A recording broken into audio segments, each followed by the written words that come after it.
You check your phone before you even open your eyes. Not because you need to, because something in you demands it. 46 times a day, on average, your hand reaches for a small, glowing rectangle. You didn't decide to do that. Something older did. But the real answer is far stranger than bad habits or addictive apps. Your brain was not built for notifications. It was built for something else entirely. Something that kept your ancestors alive on the savannah 2 million years ago. And it never got the memo that the world changed. Here is what actually happens. Every time your phone buzzes, a tiny almond-shaped structure deep in your brain, called the amygdala, fires. It doesn't know the difference between a text message and a rustle in tall grass. To your amygdala, both are the same category of event. Something changed. Pay attention now. This is not a metaphor. Neuroscientist Robert Sapolsky, who spent decades studying primate stress responses, has shown that the amygdala reacts to uncertainty itself, not to actual danger. Uncertainty alone is enough to trigger it. Think about what a notification actually is. A sound, a flash. No content yet, just the promise of information. Your brain treats that promise exactly like it once treated a shadow moving in the brush. Could be nothing, could be a leopard. Better check. For most of human history, checking paid off. Checking meant survival. The humans who didn't check, who ignored the rustle, who assumed it was nothing, those humans didn't get to pass on their genes. You are descended, generation after generation, from the ones who checked. Every single one of your ancestors was a checker.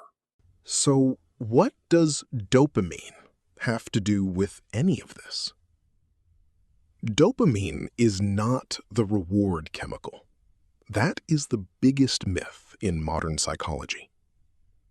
Neuroscientist Wolfram Schultz discovered something different in the 1990s while studying monkeys and juice rewards. Dopamine doesn't spike when the reward arrives. It spikes in anticipation, in the gap between wanting and getting. Schultz found that if the reward became predictable, the dopamine response actually dropped. Certainty kills the signal. Uncertainty is the fuel. Now, look at your phone again. You don't know what's waiting when you unlock it. Maybe a message? Maybe nothing? Maybe 50 likes? Maybe none. That unpredictability is not a design flaw. It is the entire design. Every app you use runs on what researchers call a variable ratio reward schedule. The exact same psychological structure found in slot machines. B.F. Skinner discovered this pattern in the 1950s using pigeons. Pigeons, pecking a lever for food, behaved very differently depending on the reward pattern. When food came every single time, the pigeons pecked casually. When food came unpredictably, Sometimes yes, sometimes no. The pigeons pecked obsessively, compulsively, even when no food was coming at all. You are the pigeon. Your phone is the lever. But here's the part that should genuinely unsettle you. Your ancestors' checking behavior had an off switch. Once they confirmed the rustle was just wind, the alert system reset. The threat was resolved. Done. Your phone never resolves. There is always another message coming. Always another update. Always another rustle in the grass that never fully quiets down. Why does this feel so personal, so urgent, even when you know logically it's just an app? Because your brain cannot tell the difference between social information and survival information.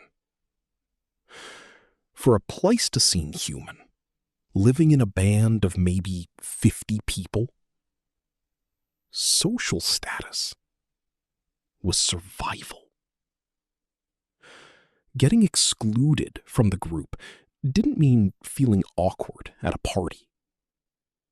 It meant losing access to food, protection, mates, everything. Evolutionary psychologist Robin Dunbar has spent his career studying this. His research suggests the human brain evolved its size specifically to track complex social relationships, favors owed, alliances, threats. Dunbar's number, the famous 150, comes from exactly this line of research: the cognitive limit on stable social relationships a human brain can track. Now every comment, every read receipt gets processed by that same ancient social tracking machinery. Except now it's not 50 people. It's potentially millions. Your Stone Age brain is trying to calculate your standing in a tribe the size of a small country, using a system designed for a village. No wonder it never feels resolved. There's a name for what happens when you try to stop. Researchers call it phantom vibration syndrome, the sensation of a phone buzzing when it didn't. Studies have found the majority of smartphone users experience this at some point. Your nervous system is so primed for uncertainty checking that it starts generating false alarms just to keep the loop going. So what do you do with this? Not much if you're waiting for willpower. Willpower was never built for this. You cannot out-discipline a survival circuit that has been sharpened by 2 million years of selection pressure. What you can do is understand what's actually happening in the moment your hand twitches toward the phone. That twitch isn't weakness. It's ancient hardware responding exactly as designed, just aimed at the wrong target. Some researchers, including behavioral scientists studying digital habits, point to a simple intervention that actually works: friction. Not deleting the app, not willpower, just distance. Leaving the phone in another room. Turning the screen to grayscale so it stops mimicking the bright, high-contrast alert colors your amygdala responds to. Small changes that make the ancient circuit work slightly harder before it fires. Because the truth is, you were never broken. You were never weak-willed or lacking discipline or uniquely addicted compared to everyone else. You were simply born with the most sophisticated pattern detection system evolution ever built, and then handed a device engineered by people who understood that system better than you do.